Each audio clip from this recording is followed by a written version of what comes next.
Greetings, various people across the grand and mighty spectrums of time, and indeed the multiverse. I am Gordon Johans, and I have been drinking Jack Daniels and Coca-Cola. Not Diet Coke, because my mum brought home Coca-Cola instead of Diet Cola, despite never having drunk Coca-Cola in my life. When I asked for a Diet Coke, she bought that. So I have been drinking it with Jack Daniels, and it's been rather mellow. And today I'm going to be giving a spoilerific review of Fantastic Beasts and Where to Find Them. And I'm going to be giving a spoilerific review because I don't really think you can spoil Fantastic Beasts and Where to Find Them, because the plot basically isn't there. I mean, it's named after a book that, well, more of a pamphlet that was basically rushed out for comic relief. And so, and said book is in fact an incredibly expositionary thing, right? And so there is really no plot in Fantastic Beasts and Where to Find Them. No plot at all. But what there is, I will be spoiling in the entirety of. What this film is about America in the 40s, is about characters and about the effects and about the adorableness of the monsters. And I need to say some things first, like this. Eddie Redmayne as Newt Scamander, he is, maybe it's just me kind of with kind of a biased perspective. And I do have a habit of liking characters who are in this sort of mould anyway. But Eddie Redmayne's Newt Scamander seems very much to be channeling the 11th Doctor, right? Knowingly or not, like, he seems to be written that way, he seems to be acted that way. I mean, for God's sake, he's wearing a bow tie! No, okay, like, yes, 40s, people wore bow ties, but there is a lot of overlap in the sort of the awkwardness and the sense of wonder and like this combination of I know so very much and yet at the same time I am a moron who doesn't understand basic interaction. And the way that kind of Eddie Redmayne's Newt Scamander is just, his character is kind of obfuscating stupidity in the sense that all the people around him, be they muggles or nomads or full on, you know, magical people and auras and stuff, like everyone around him like thinks they know what is going on and has got their understanding and idea of what the way the world is, and then Newt Scamander comes along and is just like, hey, I've got a thing! Boom! And it's just,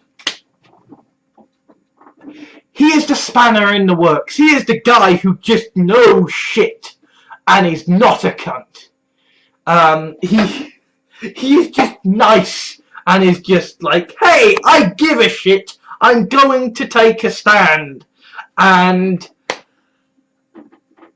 he's awesome. And I mean, pretty much there's sort of a core 4 cast members, a core 4 character people who are the sort of the heroes of this. And I can't actually remember their names. Partly because Jack Daniels and Coca-Cola. you very much.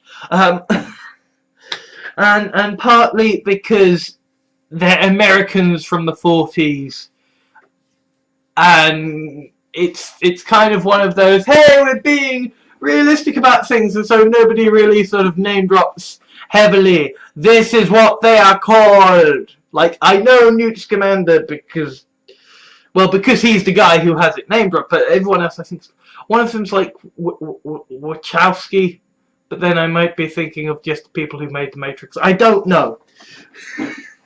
But there's like there's the fat guy who is the nomad muggle guy, who is just like, hey, I'm the audience surrogate.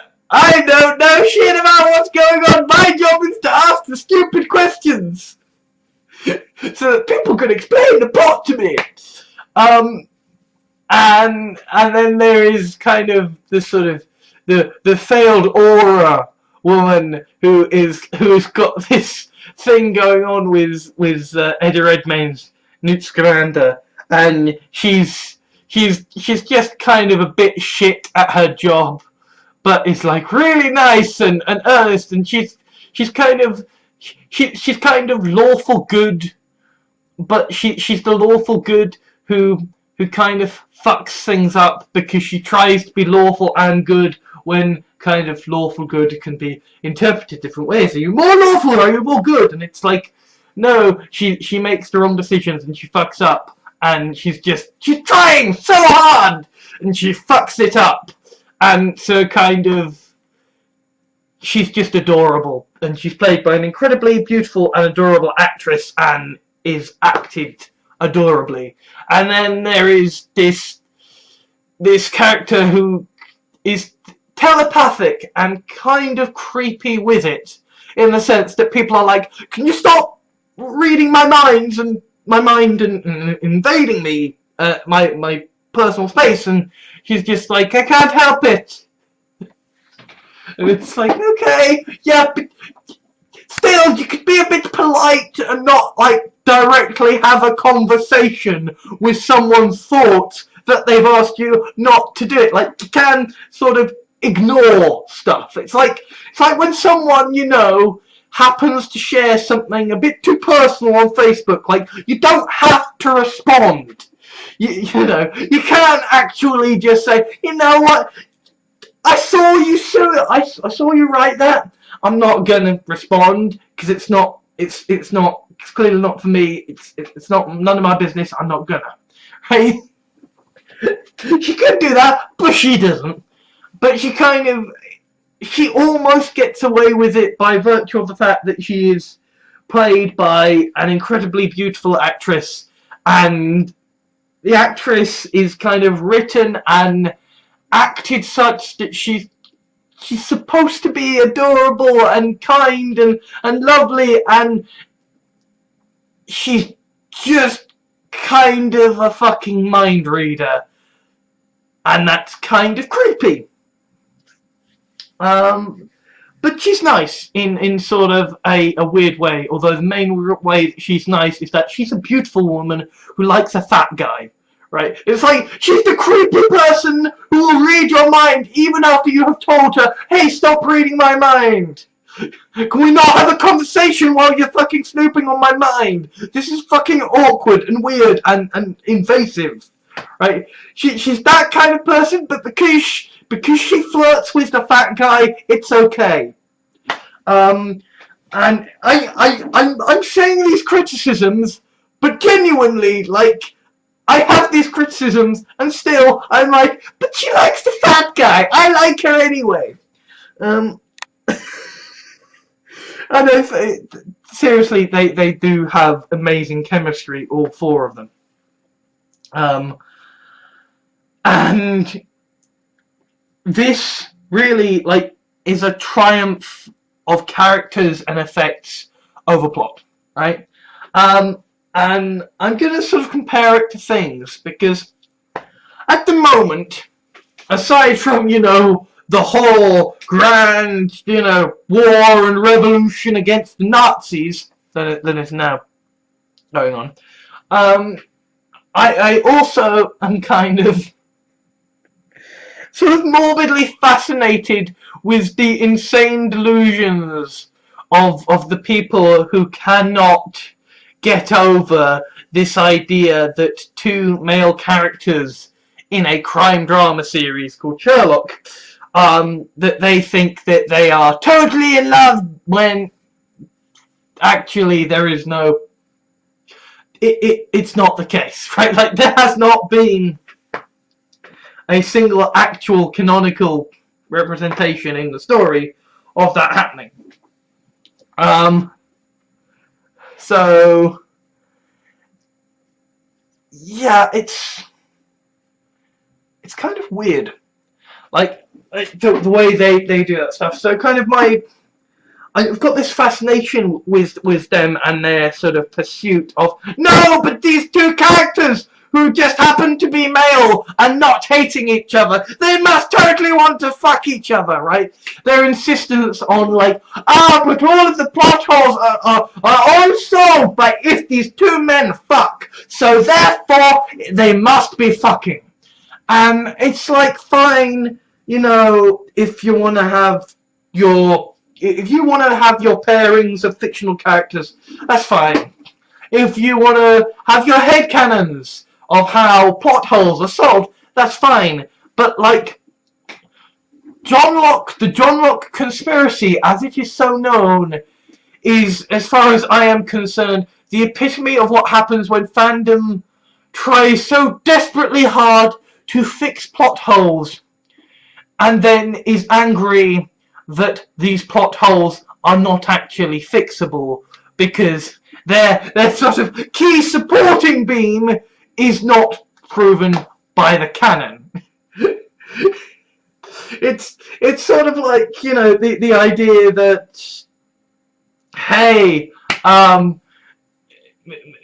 the way that you, it's sort of like the idea that well, you see, Neville Longbottom, he is really the chosen one.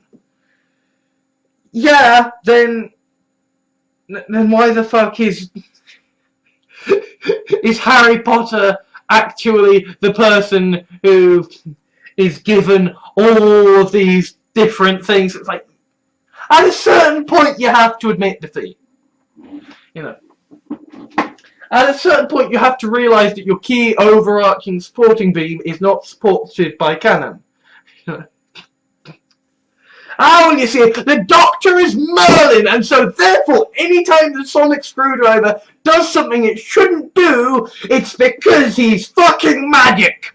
Yeah, but, like, that, the only evidence we had of that was in a future episode, and he hasn't actually become Merlin. Yes, it doesn't matter! He's Merlin! And that's sort of what, you know, the Sherlock guys are doing. They're like, gay sex solves everything! Yes, but like in 4 series, including the episode called The Final Fucking Problem, they aren't fucking gay! They aren't having sex with each other. In fact, they're pretty much the only canonical relations are heterosexual relations with other people. Therefore, not proven. It doesn't matter! Gay sex solves everything! Rah! And I know I'm being really annoyed at kind of people harmlessly shipping their characters. But, like, where that is a case of sort of fandom being desperate to sort of being so annoyed at a plot that they're like, we must solve this with fiction, and now what can we pull out of our asses? Fantastic Beasts and Where to Find Them is kind of one of those films that shows you don't need a good plot. It doesn't matter about the plot holes. It doesn't matter about Deus Ex Machinas or any of that shit, right? What matters is that you give a shit about the characters, right? The plot, basically, is just there so that these 4 different characters have a reason to meet each other, to meet up with all of these different cool monsters, and to just be lovely and adorable. And it's like how how when Steven Spielberg was making Jaws, right, Jaws is objectively an incredibly crap adaptation, right? I will not actually watch the Harry Potter films because they do not stick to the books. But Jaws is an example of a film that is all the better because it says, hey, you know all this book stuff? Fuck that! Fuck that! We're gonna get to the meat of the story, which is these characters and this situation. And Fantastic Beasts and Where to Find Them is the Jaws adaptation of Harry Potter. In the sense that Harry Potter is not actually fundamentally about, yes, the precise order of events and the school and the blah, the blah, the flu-da-da. What Harry Potter is fundamentally about at the end of the day is characters in a magical society amid a world of muggles, with this ongoing conflict in the background of racism and tension and kind of a semi-messianic sort of character story happening as well. Fantastic Beasts and Where to Find Them has in the background a story that is very prescient. I mean, I almost felt at moments that this was like, see, Donald Trump, see, racism is wrong, Nazis bad, Nazis, they bad Nazis, ooh, bad Americans, Nazism is bad. And it's like, that is an anvil that needs to be dropped, and I appreciate this, but I know Nazis are bad, we should punch the fuck out of them. But fortunately, it's in the background, right? It's in the background, and indeed, the main tension of the story is that it is preventing the war. It's like, yes, we know bad things, bad stuff is going on, right? Let's not do the murder. The murder is not a good thing. Let's not go into all that war. Let's just keep the fucking peace because war would be fucking bad. And it would be. And apart from anything else, right? They've got a canon and a story to take care of it. This is set before Harry Potter, and how fucking awkward would it be if your Harry Potter spin-off ended in such a way that Harry Potter couldn't actually happen because, turns out at the end of Fantastic Beasts and Where to Find Them, the whole wizarding conspiracy thing was just broken, and like America's just, everybody knows about wizards. Everybody knows about it, so it's all Harry Potter just, he didn't know because he lived in a cupboard under the stairs. Like, everybody else was just like, hey, those wacky wizards in America! And Harry Potter was just a fucking moron. He thinks he's going to this really special school, but actually everybody goes to a fucking magical school because, you know, the wizards won. Like, no, that can't happen.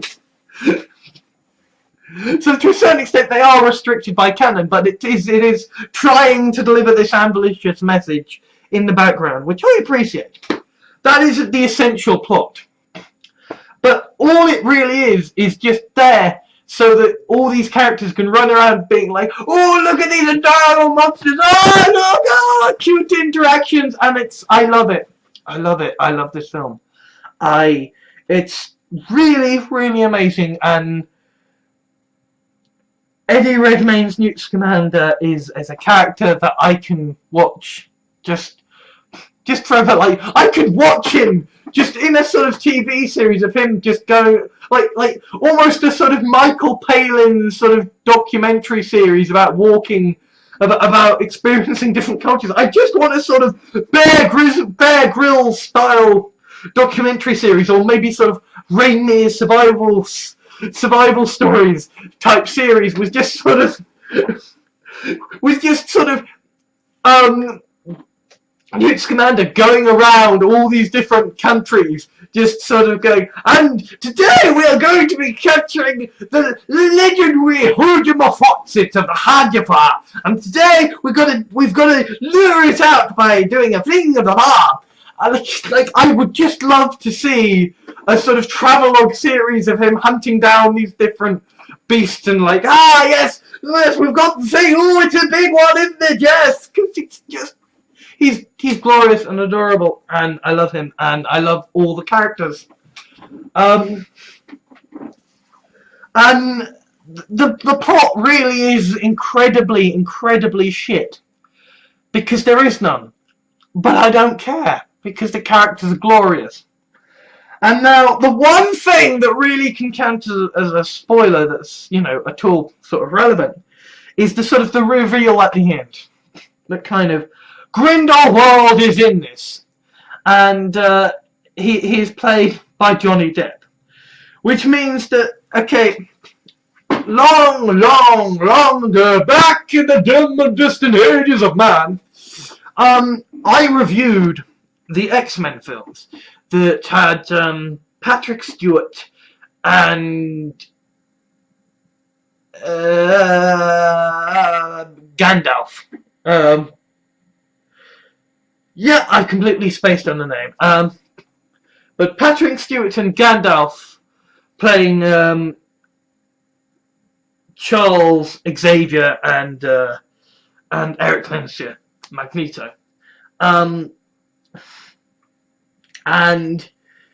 what I said then was that actually Hogwarts is a better, more scientific X-Men series than the X-Men films, because Hogwarts actually tries to give a context and grounding as to how the fuck this is supposed to work, right? And let's be honest, it really doesn't matter whether the sci-fi behind how your stuff works is, well, governor, this tracks into the quantum field behind the universe, and it uses that grand quantum field behind focusing crystals to enable me to pull this bullshit out of my ass. Or whether you're saying, well, you see, what we have is phoenix feathers, because you see, what they do is they channel the great mystic energies through all of their things, and that goes through the one chooses the rose, and you see, that's how the magic works. Right? It doesn't matter so long as you have an explanation. Right? If you have a sufficiently detailed explanation for how your magic works that makes sense, that can work as sci-fi far more than, well, evolution and mutation, governor. Right? Like the Harry Potter sort of series, of which Fantastic Beasts and Where to Find Them sort of technically is, right? They put a lot of stead into the grounding of how the fuck this works in the world and how the magic ties into everything else and the sort of the ecosystem, whereas the X-Men films just sort of basically pull it out of their asses and go, well, it's the old X-Gene, governor. It's done mutated again. And it's like, given the choice between, you see, this particular effect is garnered from a species that lives in South Africa, and it's only known to a few individuals, but I managed to encounter this one, and it has unusual properties. That will always top. Yes, well, you see, I can shoot lasers from my eyes because mutations, governor. What mutations? Well, the X-gene mutations, governor. How do these mutations manifest? None of that matters. What matters is that I have the excuse to say that I can do this bullshit. So, I now I have talked and explained how sort of Harry Potter is once again a more scientific sort of version of the X-Men than the X-Men.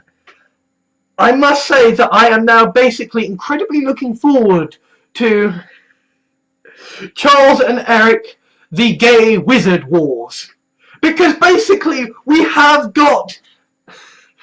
Johnny Depp as Grindelwald, right?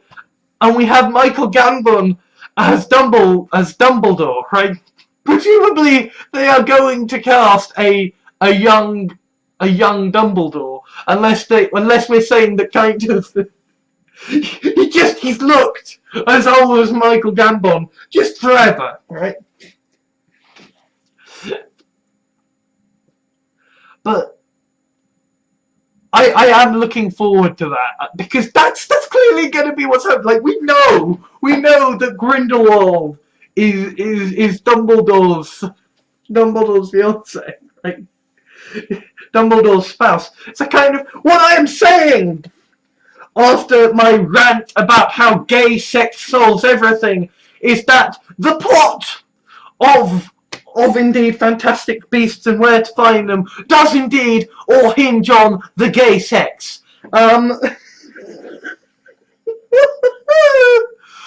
Guys, I am bisexual. Leaning heavily towards women, but I am bisexual. Just thought I'd best lay that out there, because the amount that I am in hysterics at the thought of gay sex solving everything in films, that's going to attract some criticism my way, one way or another. But genuinely, like, the triumph of this film is that it doesn't give a shit about plot. It's just about the world and the characters, and because of that, because it's not rushing to, and then the bad guy's going to do this thing, and then the good guy has to do this thing, and the bad guy has to do that thing, and then this thing has to happen, so we're going to explain that thing, and it's not doing any of that, and it's just living in the moment and saying, this is fucking awesome. It's fucking awesome, and I love that. So yeah, it's fucking awesome. Fantastic Beasts and Where to Find Them. Check it out. Good film. And to those people saying, well, I don't want to support the Harry Potter franchise anymore because Harry Potter and the Cursed Child was a load of shit, to that I say, I'm a Doctor Who fan. I suffered through Love and Monsters. You don't give up on something just because there was one shit adaptation of it. Heck, if that was the case, I would have given up on Sherlock quite some time ago. And on Doctor Who, indeed, quite some other time ago. Yes, Fantastic Beasts and Where to Find... No, sorry. Yes, Harry Potter and the Cursed Child is an incredibly terrible story, but Fantastic Beasts and Where to Find Them is a fantastically wonderful world with fantastically brilliant characters. Its actual plot may be kind of not the main attraction and actually kind of basic as fuck, but the characters and the effects and the world is so wonderful. And yeah, I love it. I utterly fucking love it.